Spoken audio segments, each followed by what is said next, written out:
નમસ્કાર, કેમ છો બધા? તમારું મારી ચેનલ કેડીએન એજ્યુકેશનમાં હાર્દિક સ્વાગત છે. તમે મારી ચેનલમાં નવા હો તો મારી ચેનલને સબસ્ક્રાઇબ કરવાનું ભૂલશો નહીં. તો આજે હું એક ન્યૂઝ લઈને આવી છું જે દરેક માટે ખૂબ જ મહત્વના છે. તો જોઈએ આપણે કેવો ન્યૂઝ છે.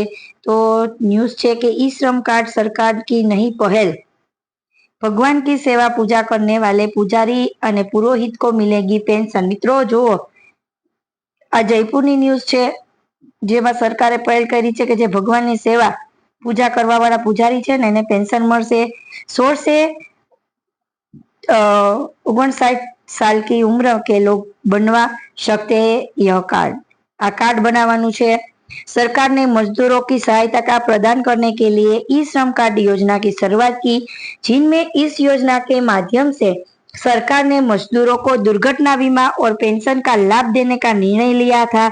लेकिन अब इसमें भगवान की सेवा पूजा करने वाले पुजारी पुरोहितों को भी शामिल किया है। मित्रों, ये गुड न्यूज है। भक्तों को कम आवाजाही वाले और छोटे मंदिरों के साथ ही भगवान की सेवा पूजा करने वाले देश भर के पुजारी और पुरोहितों को भी सामाजिक सुरक्षा के दायरे में लेने के लिए केंद्र सरकार ने की पहल की है। श्रम रोजगार मंत्रालय की इस योजना के पात्र आवेदकों को केंद्र सरकार की 15 से अधिक योजनाओं के लाभ के साथ ही 60 वर्ष की आयु पूरी होने पर पेंशन भी मिल रही है। हालांकि जयपुर सहित प्रदेश भर में जानकारी के लिए अभाव में बहुत कम संख्या में पुजारी पुरोहितों ने यह श्रम कार्ड बनवाए हैं, जबकि बेंगलुरु सहित अन्य राज्यों में पुजारियों को श्रम कार्ड बनाने के बाद आर्थिक रूप से मदद मिली है।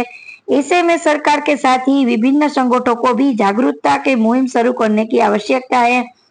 रोजगार मंत्रालय के अनुसार देश भर के असंगठित क्षेत्र के कामगिरी के जीवन स्तर में व्यापक बदलाव लाने और उन्हें आर्थिक स्तर पर आजादी के लिए देने के लिए ई श्रम पोर्टल के रूप में डिजिटल मंच उपलब्ध कराया गया है। श्रम विभाग के अधिकारियों के अनुसार असमय मृत्यु होने पर पात्र आवेदक परिवार को बीमा की रकम मिलने पर आर्थिक स्तर पर भी सुरक्षित रहेगा। उधर जयपुर रीजन के संयुक्त श्रम आयुक्त आसिफ शेख ने बताया कि विभाग की ओर से जागरूकता का प्रयास जारी है। इस क्रम में आगामी दिनों में जयपुर एवं आसपास के शहरों में शिविर भी लगाए जाएंगे।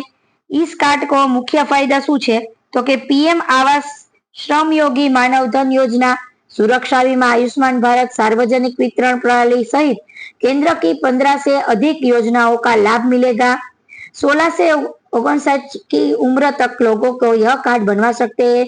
देवस्थान विभाग पुजारी और सेवागिरी संघ के अध्यक्ष उमाशंकर मिश्र एवं पुजारी महावीर शर्मा ने बताया कि श्रम विभाग या सरकार के अन्य विभाग की ओर से शिविर लगाकर पुजारी पुरोहितों को इस योजना से जोड़ना चाहिए। ऐसा होने पर छोटे मंदिरों के पुजारियों को आजीविका के लिए मंदिर में आने वाली भेंट पर निर्भर नहीं रहना पड़ेगा और कार्ड बनने पर छोटे मंदिरों के पुजारी को जीवन में सकारात्मक बदलाव आएंगे। किसी भी नागरिक सेवा केंद्र एवं e Mitra card, Aadhaar card, bank card, mobile number, online registration कराने पर 12 अंकों का विशेष कोड मिलता है। ई श्रम कार्ड बनाने पर 2 लाख रुपए का जीवन बीमा, आंशिक विकलांगता पर आर्थिक सहाय योजना, 60 वर्ष की आयु के बाद 2000 रुपये पेंशन भी मिलेंगी।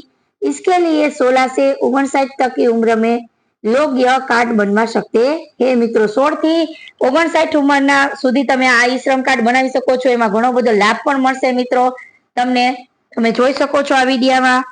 તો મિત્રો, જો તમને મારો આ વિડીયો ગમ્યો હોય તો મારી ચેનલને લાઈક કરજો, શેર કરજો અને સબસ્ક્રાઇબ જરૂરથી કરજો। ધન્યવાદ।